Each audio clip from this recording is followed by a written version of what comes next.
Thank you, Nikki. That was really, really great. Thank you. So, we get to finish it. Last and certainly not least, Sara, over to you.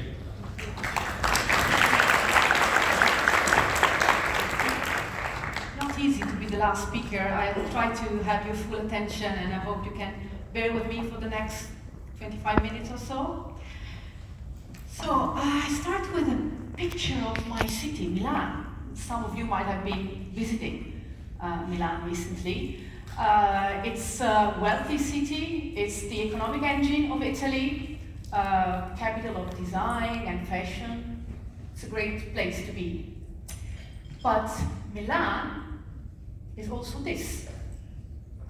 The homeless phenomenon has increased enormously during the last years because of the impoverishment of the working class, because of the growth of mental problems of people, of addictions. Heroin is back in Milan.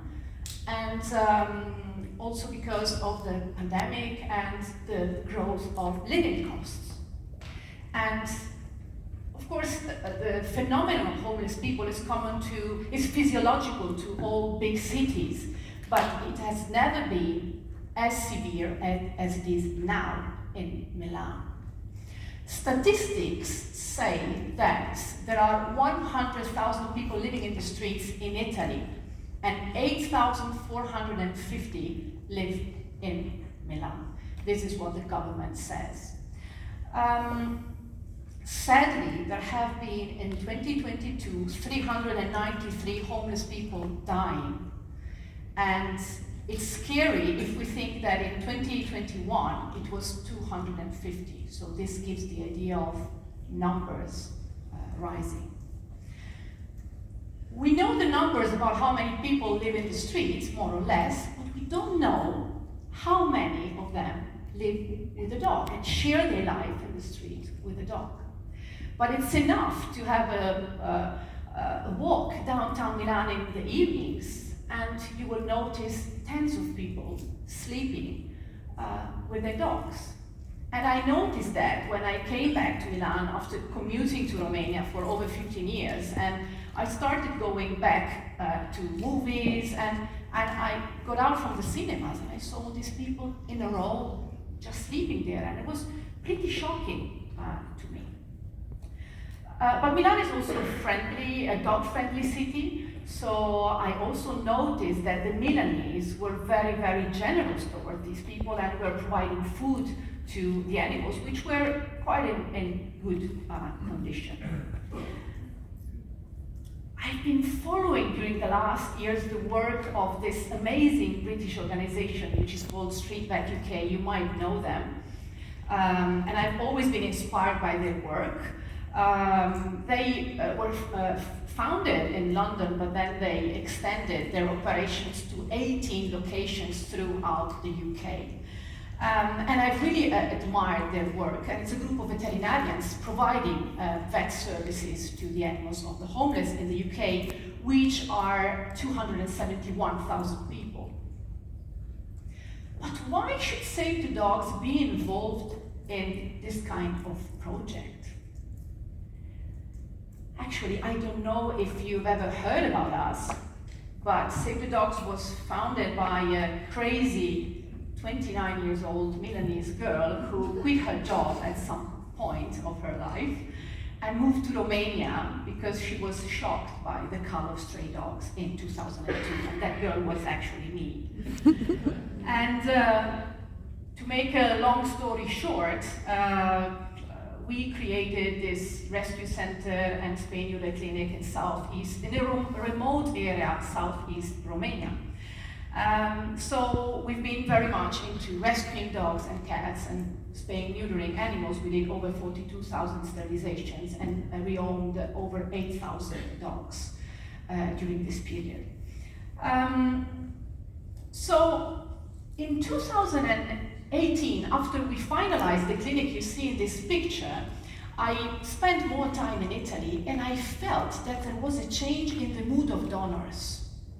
So after supporting our work generously and donating for our work in Romania, because of the economic situation was deteriorating, donors seemed less keen to donate for Romania. And this is something that happens when a country sees that things are not going really well. And people think, why should we help animals in another country when our animals, our abandoned animals, are suffering?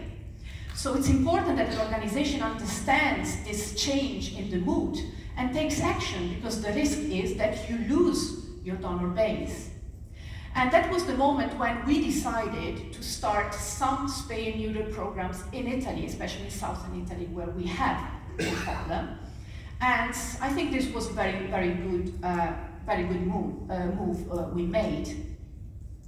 But then suddenly, in 2021, a humanitarian organization working in Milan contacted me and asked for a collaboration. They wanted to be partners with us. And I thought, this is a sign. I mean, I've been thinking about this homeless problem with dogs, and I kept it in the corner of my mind, but I'm a very spiritual person, so when this organization contacted me, I said, well, this is a sign, we have to go for this. But then I thought, well, Sara, calm down, wait a second, analyze things, don't repeat the mistakes you did 22 years ago, just jumping into Romania, not knowing very well what you were doing. So, learning from the mistakes of the past, I started questioning ourselves. And we, as a team, started questioning ourselves. So, was this project compatible with our mission? Was it consistent with our mission? Would our supporters like this project? Because it was different from what we had done until that moment. And would it fit into our general strategy? So very important to make these questions before starting a new project. So here are some of the answers we gave. And first of all, we said there is a need for these animals to be looked after, to receive supplies, and to receive vet assistance, and nobody is actually looking after this problem in Milan. So there is a need in the city where our headquarters is based. Their health was an issue.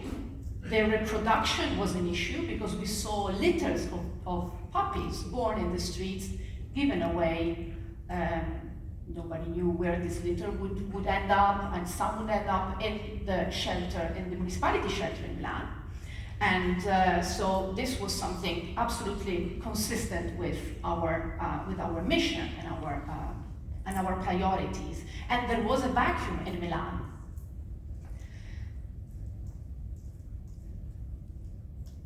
Sorry.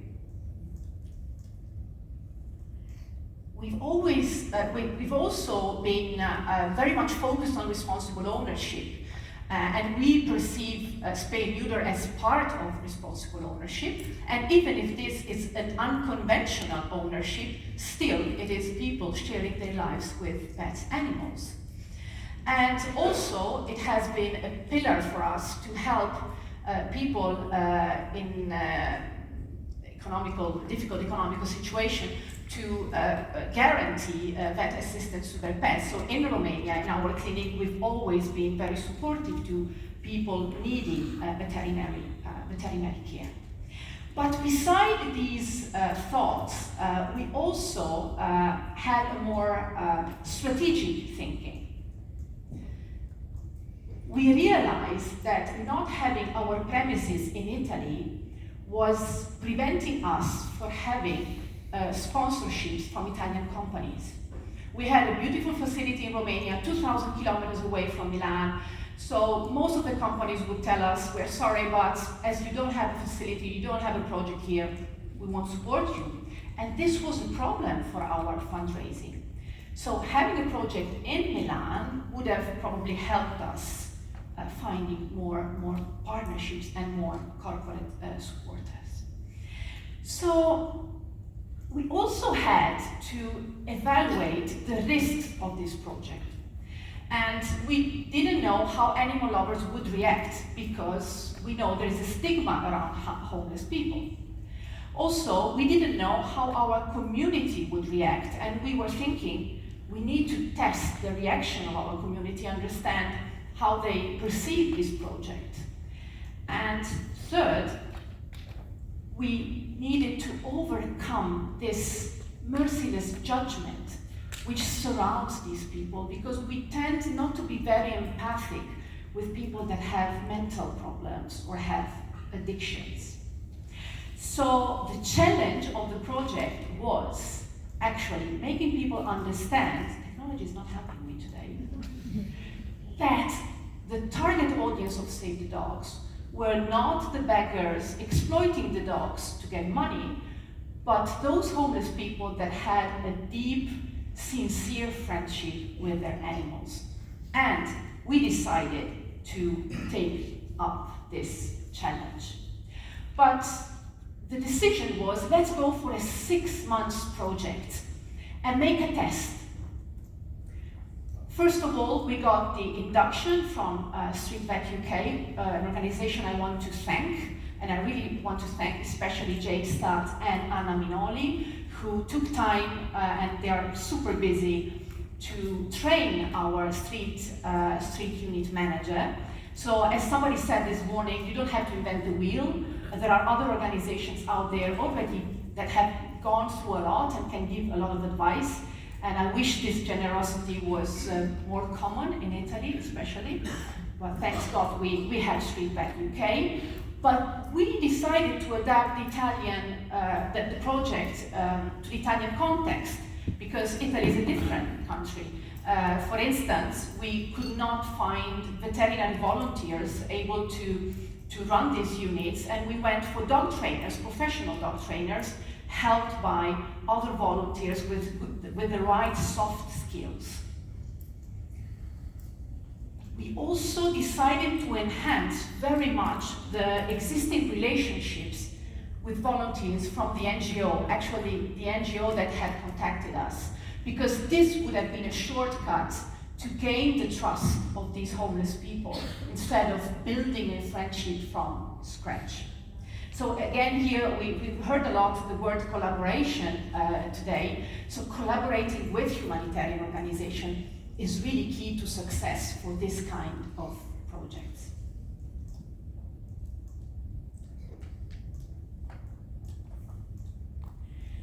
So after a few months, we decided to send out a press release presenting the project to the public. And we had actually 62 press outlets and 12 were TV programs talking about this project, the first of its kind in Italy. So it had it was welcomed very positively. Secondary, we started posting on social media videos and pictures of our unit going out in the streets. And we were going through the comments to see how the community was reacting. And apart from a very few vicious comments, negative and full of criticism by those who do not accept this kind of lifestyle and think that every dog should be removed and taken away from homeless people, our community, the most loyal people, the base of our followers, were absolutely enthusiastic, and they said, I remember a comment, this is a Save the Dogs project. We really feel it. We have it resounds with us. So very positive reaction from the community. Then we also launched a fundraising campaign with this homeless kit, giving it a symbolic value during Christmas time, because we needed to raise money. We didn't have a budget for this project. And we focused on those items that can improve the welfare of the animals. And I can say that the fundraising was a success. It was very, very, very successful.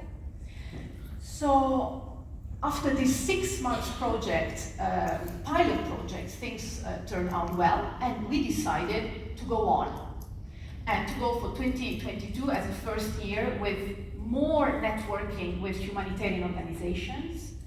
We decided to create a database tracking exactly every item we would give out and identifying all the people and the animals we were reaching, those binomials, how we call them. We made agreements with some vet clinics because we wanted also to provide veterinary care to the animals. And the first year, I won't give you many numbers because numbers are cold. We reached 47 binomials, 59 animals, received constant assistance, food, vet assistance, and supplies. And the budget for the first year was 40,000 euros. Here I come with a story because, as I said, numbers are cold, but stories are warm. And this is the story of Luis and Betty. Luis is a guy from Venezuela who came to look for his fortune in Italy as an immigrant. And he was working for a restaurant, and he had a job, and he rented a house. And he was a dog lover, so he had Betty with him since she was 3 months old, and Betty was family for Luis. But suddenly he finds himself, the restaurant shuts down, he loses his job, can't pay the rental, ends up living in this Fiat Panda, which is an Italian small little car. And you can see Betty is not a small dog. And that was when we found them, our street unit met them. And we started providing all the supplies to Luis and helping him because he didn't know how to look after Betty. We also realized Betty had an eye problem, so we brought her to a vet clinic, and that was the moment when we found out there was a much more serious problem with her. She had osteosarcoma, so a cancer that was going to bring her to death in a few months. Well, Luis was desperate, but he was not alone. So during the following months, we supported him emotionally, materially, and we made sure that Betty did not have to suffer. And we also helped him understand when was the right moment to humanely put her to sleep.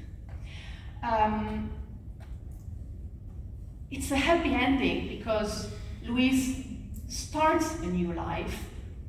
He had been attending a dog training program, so he had some skills, started working for a dog kennel in Milan, and adopted another dog. And actually, starting with next month, Luis will be hired as a driver of our streets unit by Save the Dogs, because he is a great guy and he successfully overcome this difficult period of his life. And I am sure that we played a very important role, not only materially, but emotionally, and giving him all the support he needed to go through this difficult period. So not all the homeless people will stay there forever. Some of them can go back and be integrated in society, and this can happen even easier and faster if these people are not alone and there is this kind of support, and the support can arrive through their dogs.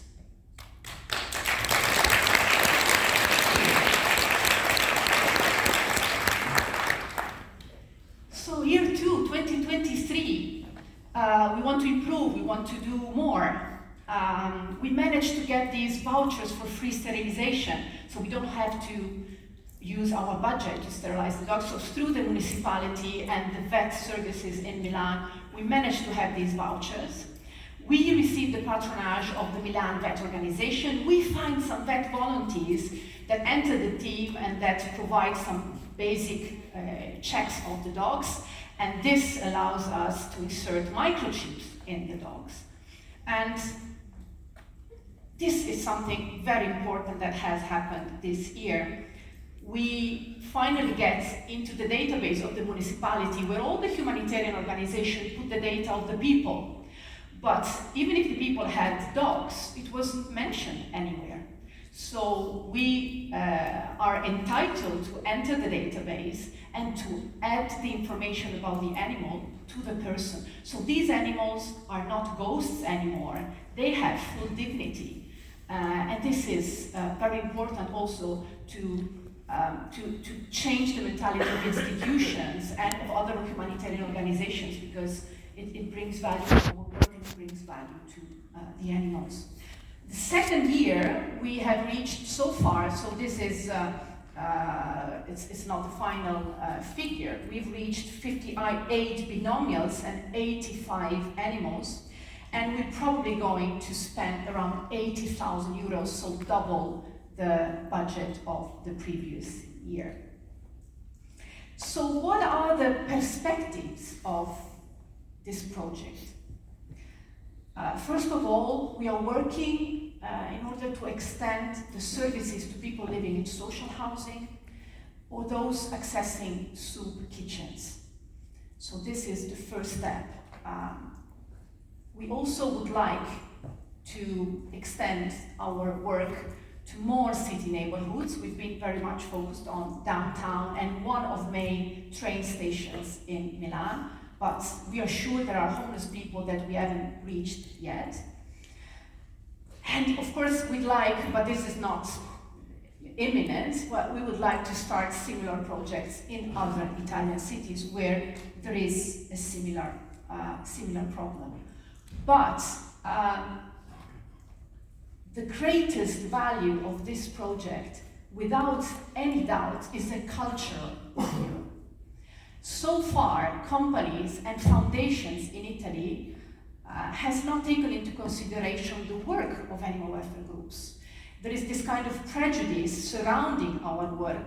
It is a minor work. It is something that it's not really key for society. It's secondary. We pay the toll of this very anthropocentric approach.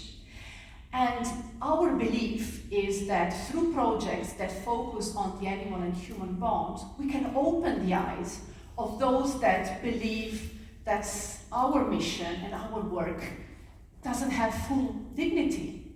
We are crucial stakeholders in order to tackle these social problems. And I am sure we're going through this phase, which is probably going to take a few years, but soon we will be there, recognized by companies, by foundations, by institutions as protagonists that make the world a better place. Thank you.